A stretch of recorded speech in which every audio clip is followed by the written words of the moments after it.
played. Do you expect that kind of difficult performance tonight? I was, for myself, I just wanted to put up a good performance.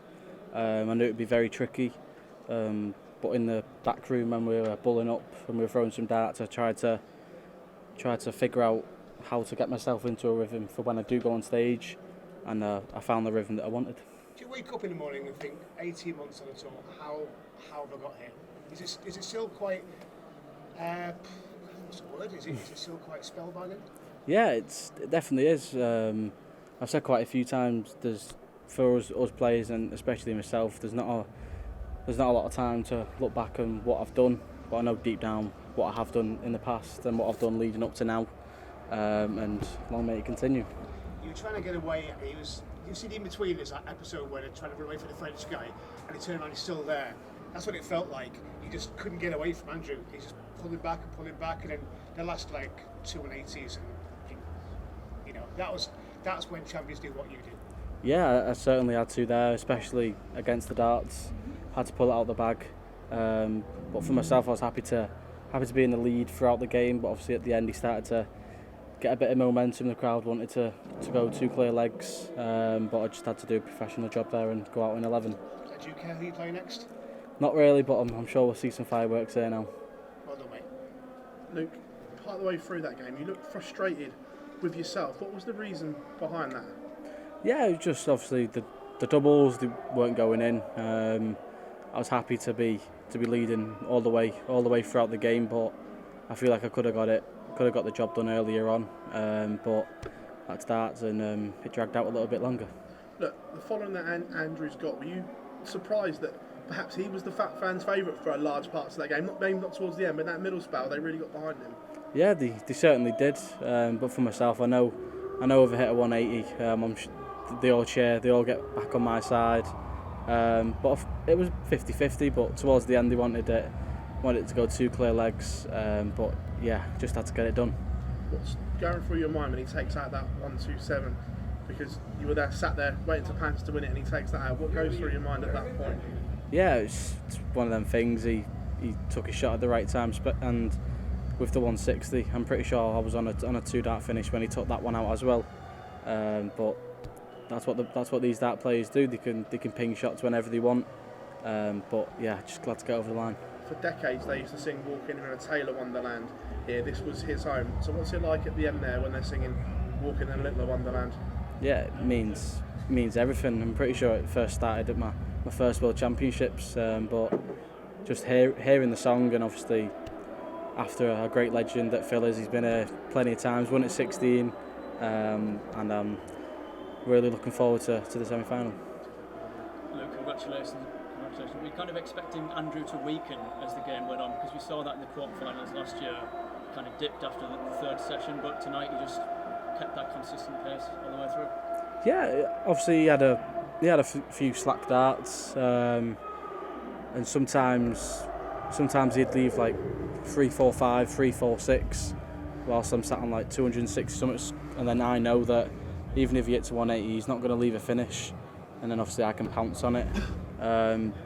But yeah, I think if he set up the 340s, 341s, hit a maximum to leave a finish, then it would have been a different story. But that's when the thinking comes into the game. There's been a bit of talk about the Triple Crown this week. It's been, Sky VTs, that sort of thing. Is that something that's on your mind at all? Yeah, it's going to be on my mind until I win it. But like I said, since day one here, you can only beat what's in front of you, and you've got to take it game by game. It's Gerwyn Price or Josh Rock in the semi-finals. How do you see this quarter-final going?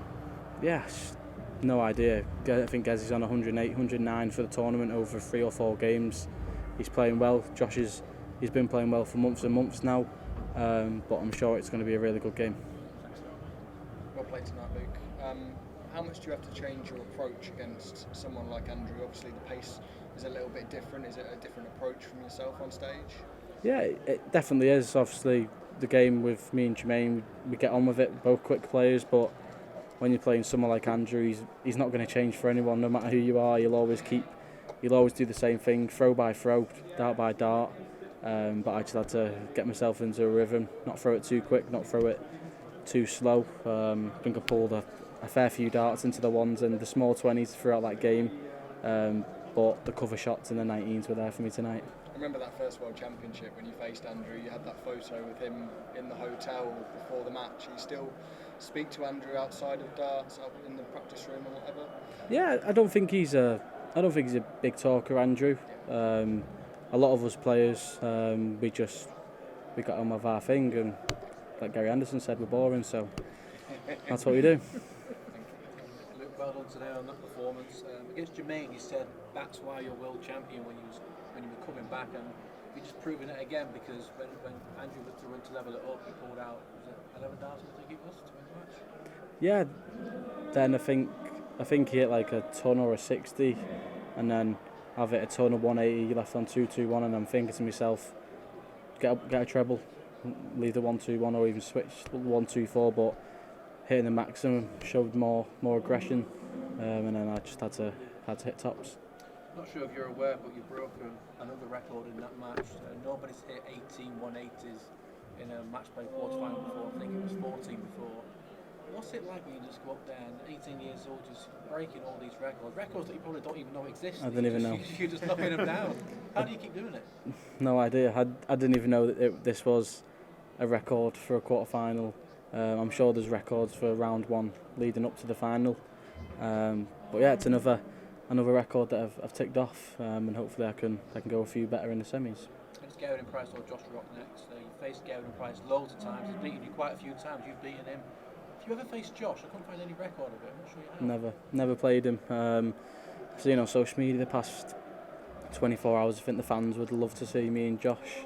I think it was 2 years ago I seen the game with Josh and Van Gerwen. But yeah, I'm sure the fans would want to see me and Josh. But if it's not to be, I can only beat what's in front of me. Well done tonight, Luke. Thank you. Thank you. Just on Josh, you talked about how you've got a really close relationship with him away from the hockey. Do you two ever chat backstage about how he was like the first wonder kid to come through and you almost took his mantle the year after? Yeah, we don't really talk about it because Josh has been on the tour for many years, been on the youth tour for many years. But no, we've been good friends now for quite a while. But yeah, like I said, he's been playing really good darts for quite a few months. Obviously, I've come on the scene, but I can definitely say he is an underdog. How did that friendship come about? I don't even know. I think it might have been the youth tour. Obviously, when I was on the tour, obviously speaking to Rob, known Rob for across many years. Obviously, Rab Bain, his manager, he's got quite a few players with Target, and then we all go to a Target day. We all meet up, speak to each other, and that's how it comes about. So it'd be a pretty fitting match if your first encounter on the PDC tour is a World Match Play semi-final. Yeah, it definitely would be. I'm sure Josh he'll give Gezi a good game here. Like I said, I'm not sure who's going to win here, but I'm sure it'll be fireworks. James Wade yesterday, it's quite similar. He said he didn't want to play Johnny because they have such a good relationship away from the hockey. Do you think it would almost be a bit more difficult facing Rock than it would be Gezi, who you've got so much experience facing? Yeah, I don't think it really matters who you play, whether you're friends or not, because as soon as you're on the stage and you're no one's friend, you're there to do a job. But if it is to be with Josh, we're always in the back room chatting, practicing. But then with Gezi, sometimes talks, but sometimes we just do our own thing.